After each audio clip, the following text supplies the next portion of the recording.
Hey guys, welcome to this video. My name is John Watts. I'm a consumer protection lawyer, and we want to look at the case of Gillespie versus Equifax Information Services. And this is an older case, but it's still an important case. It's from 2007 and the Seventh Circuit Court of Appeals. So the key message here is understanding this idea of the date of last activity and how Equifax uses that, at least at times. How do they use it? So let's look at the case. This was brought under the Fair Credit Reporting Act, which is at 15 U.S.C. section 1681. The district court or the trial court granted Equifax's motion for summary judgment, saying there's no reason to have a trial. We don't need to go any further. We'll just summarily enter judgment for Equifax. And then the plaintiff appealed, and the Seventh Circuit Court of Appeals says, hey, trial judge, you got it wrong. You cannot grant summary judgment to Equifax. So we're not going to go over many of the facts. There's actually two plaintiffs here. They got delinquent, and then they pulled their credit reports. And where we get into this is really the date of last activity field. Okay, and so as the decision says, our case focuses on that field, how Equifax uses it, and the explanations provided, at least at this time, back in 2007, about the date of last activity field. And you may recall, if you watched a previous video that we did a couple of days ago, where that court references this case, and that's a 2020 decision, it references this case and says, hey, we've already spoken about having this sort of changing date of last activity. So you've got to be very careful with these fields. And when we say field, we just mean the little places in the credit report where they put all the information. So the balance is a field, the current status is a field. And so when we find the credit bureaus that are kind of moving those things around, then that can lead to confusion and inaccuracies. So let's see what exactly Equifax does. So this points out that creditors, and those are called furnishers, report positive and negative information, and Equifax lists the date of the consumer's last activity in, not surprisingly, something called the date of last activity. Now, if the account is delinquent and there's no subsequent activity, so in other words, we go delinquent and then we don't do anything else with the account, the date of last activity reflects the date of delinquency. So again, that kind of makes sense.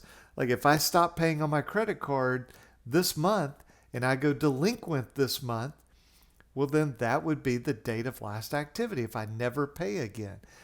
But if I've been paying on the account, the date of last activity reflects the last payment. And if it was previously delinquent, and then I started making payments. So let's say that in June, I go delinquent on my account, but then in November, I start paying on it. So that would be this last example down here. The last payment by the consumer replaces the delinquency date in the date of last activity field. So again, it kind of makes sense. If I go delinquent in June, then June would be the date of last activity, but then I start paying in November. Well, guess what? That is now the last activity would be I made a payment in November. And if I make a payment in December, that would be the date of last activity. And so Equifax provides this little sheet that is supposed to explain the date of last activity. And it points out payment in full does not move your payment history. And it gives us two examples of how long something will stay on. Collection accounts, 7 years. Credit accounts that are not paid as agreed remain for 7 years. And then this is in the little sheet from Equifax. Those dates are measured from the date in your credit file shown in the, and I should have made this red, so let me just do that now, the date of last activity field. Okay, so again, if you want to know how long will something stay on your Equifax report, they tell you here, look at your date of last activity. Now, that's not accurate, as we'll see, but that's what they were telling people. So the consumers say, hey, your disclosure is not clear and accurate as required by Section 1681G, because it does not allow them to determine whether Equifax is properly calculating the 7.5 year limitation as required under Section 1681C. And we'll talk about that in a moment. But just keep this in mind. Sometimes people say to me, well, how long can negative information last? Well, it's 7 years or it's 7.5 years. I go, well, which one is it? Well, it depends on how you measure it. And we'll see here, basically the measuring point should be when you're about 6 months late. Boom. Then it starts being measured, and it's 7 years from the. So if you want to think about it, it's 7.5 years from when you first start missing payments, or 7 years from when you're in sort of a massive default and there's a charge-off. So Equifax says, no, you can just take the date reported and date of last activity and add 7 years, and they'll tell you when it will come off. But if we go back to what the court said, if you're previously delinquent, so let's say I was delinquent in, I'm recording this December 2020. Let's say I was delinquent in December 2015. Well, then it should come off in about December 2022, right? But then I start making payments in 2020. Well, according to this, so it's previously delinquent, and now I've started making subsequent payments in December 2020. The last payment does what? Replaces the delinquency date. So now the date of last activity, and by the way, a lot of times you'll see this will not be filled out on your report. That's a whole different matter. But if it was on there, it would show December 2020. Well, then think about this. Equifax is saying it'll stay on there for 7 years from the date of last activity. That would make it stay on until 2027, which is wrong. And so that's what the consumers are complaining about here, and why Equifax's position is just wrong. So let's look and see what the FCRA says. It says to a consumer reporting agency or a credit bureau, same thing, like Equifax, TransUnion, Experian, Innovis, that you cannot provide a report containing accounts placed for collection or charged to profit and loss, which are more than 7 years after the collection or the charge-off. Okay? So the 7-year period begins to run 180 days, so that's 6 months, after the account is placed in collection or charged off by the creditor. So the effective result is a 7.5 year period from the original delinquency. And that's in 1681C.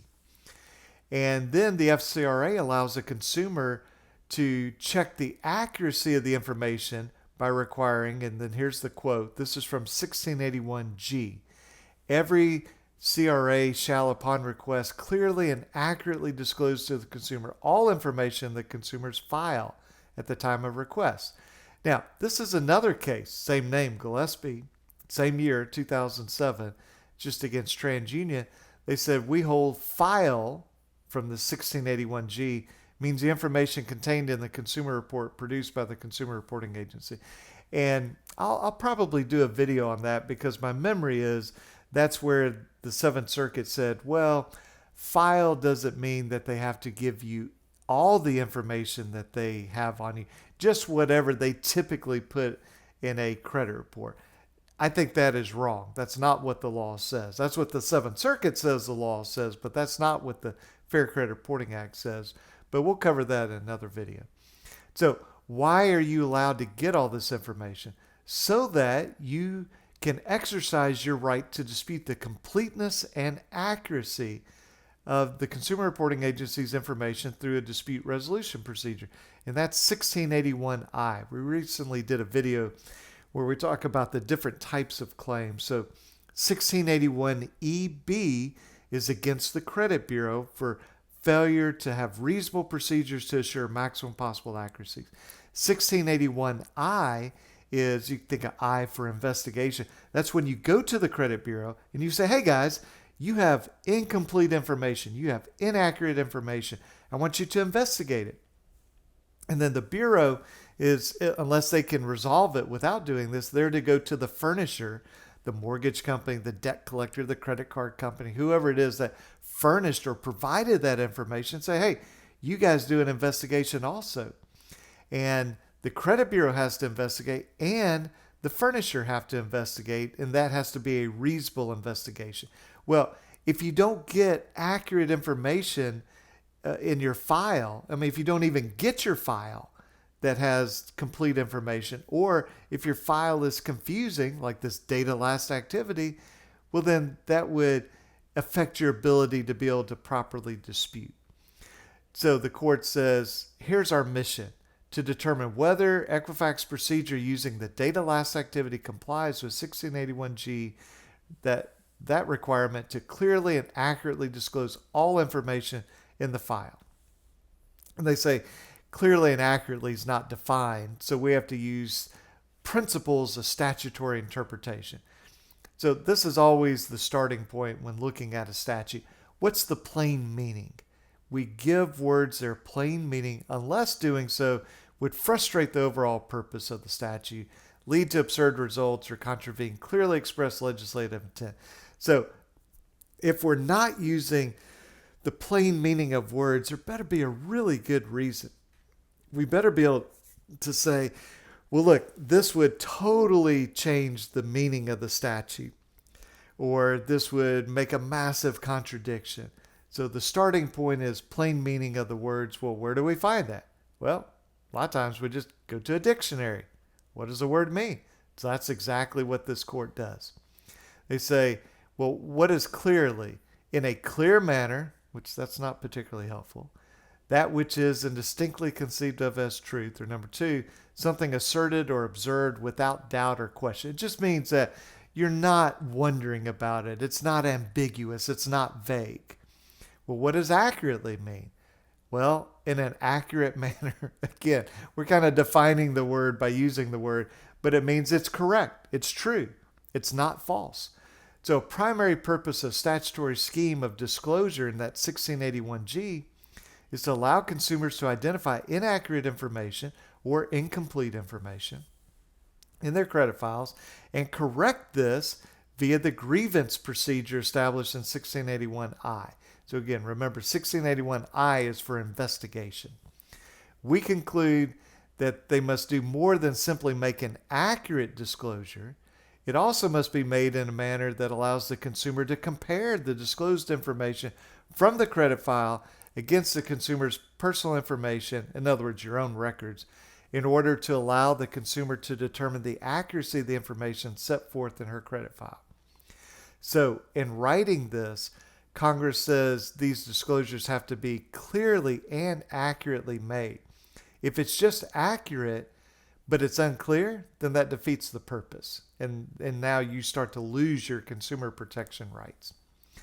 So they say, okay, well, now that we understand what these words mean, and the plaintiff, the consumer, did not move for summary judgment, Equifax did. So we need to take all justifiable inferences in the consumer's favor because they did not move for summary judgment. And they say, we conclude Equifax disclosure to plaintiffs may be accurate, although I don't think it is, but they say it could be accurate, but not necessarily clear. The recording of multiple dates in the data last activity can cause significant confusion and uncertainty. And they say, look, this field is used for different purposes. So for one credit file, it's a positive credit history of the current payment. So remember, if you're current, then whatever your last payment is, hey, that's the data last activity. But if you have a negative account, then it's the event of delinquency. Okay, which again kind of makes sense that it would be the date of delinquency. But then remember, if you're delinquent and then you make a payment, it's going to be the date of the payment after delinquency. But Equifax says we use that date of last activity to figure out how long it'll stay on your credit report. So let's see what the court says. More troubling is that Equifax's exclusive use of data last activity could effectively allow Equifax the opportunity to keep delinquent accounts past the 7.5-year limitation. So data last activity previously listed the date of delinquency will be replaced should the consumer make an intervening payment. So remember my example, I go delinquent in June 2015, but in December 2020, I start making payments on it again. Well, now it would say December 2020, which would mean then Equifax might keep it on my report till 27, which is not the law. And so they say the date of intervening payment would become the new date of last activity used in 7.5 year calculation. Okay. And then they say Equifax does not provide explanation for why it posts both positive payment information and negative delinquency in the date of last activity. Even more damning to Equifax is the fact that the field immediately next to date of last activity is date of major delinquency reported. Okay. That's the date the first major delinquency was reported. And they say, well, look, that field's available, but it's blank on the consumer's reports that at least of these two people that brought suit. So they're saying, hey, Equifax, why are you using date of last activity in sort of multiple senses here when you have a perfectly reasonable field, the date major delinquency reported? That would be the trigger point for the 7 years. Okay. And so that's what you should be reporting. Now, you have to look at your own Equifax report, and sometimes these things vary, and you can see, are they still doing this or have they cleaned this up? So the point of this is not so much what does this date of last activity mean? And again, I'll start doing some of these where we go through the Metro 2 book. But I just want you to see when a credit bureau uses a field in a confusing way, then that provides an opportunity to sue to try to get them to fix that. So the court says, look, we're not saying Equifax is wrong.